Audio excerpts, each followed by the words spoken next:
Alors les informations les plus originales apportées par les fouilles sur des structures de la Grande Guerre renseignent essentiellement la vie quotidienne des combattants dans ses aspects les plus anodins. Alors ça peut être de la vaisselle. Ici on a un porte-cure-dent en porcelaine allemand.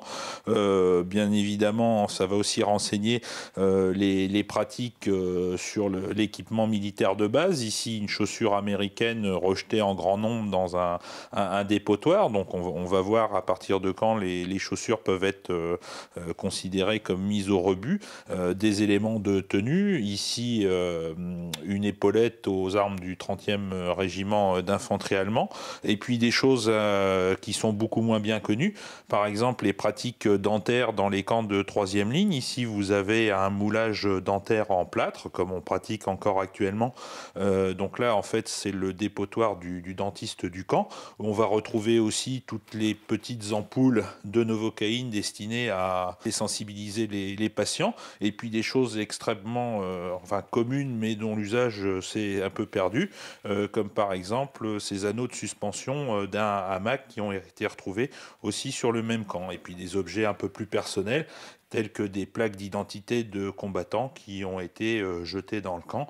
Donc là, on peut supposer que la personne a survécu au combat, mais s'est débarrassée de cette partie d'équipement militaire.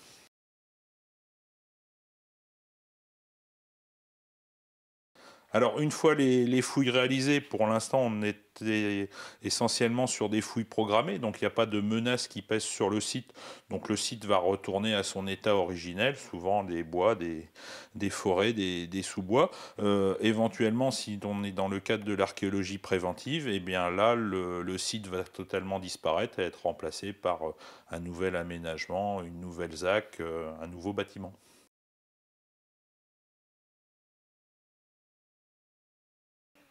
Alors, les produits de fouille sont, dans un premier temps, étudiés, font l'objet d'un rapport circonstancié de publication.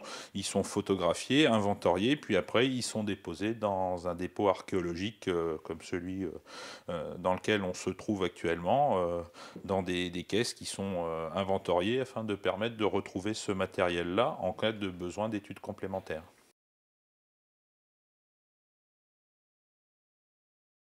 L'avenir de l'archéologie de la Grande Guerre. Alors je dirais que l'avenir de l'archéologie de la Grande Guerre, eh ben, il est un peu à l'identique de l'avenir de l'archéologie en règle générale, sachant que maintenant les vestiges de la Grande Guerre qui sont vraiment rentrés dans le champ de l'histoire avec la disparition des derniers combattants il y a de cela 3-4 ans maintenant. Donc ces vestiges, je dirais de plein droit, seront conservés. La seule chose, c'est qu'il faut comprendre que devant la multiplicité des vestiges relatifs au premier conflit mondial, les archéologues seront amenés bien évidemment à faire des choix et à cibler leurs interventions sur des vestiges très particuliers. Ça peut être des vestiges d'artisanat de tranchées, des sépultures de combattants, mais on ira, je dirais, sur les opérations les plus intéressantes et celles qui renseignent le mieux et nous permettent de mieux comprendre cette période.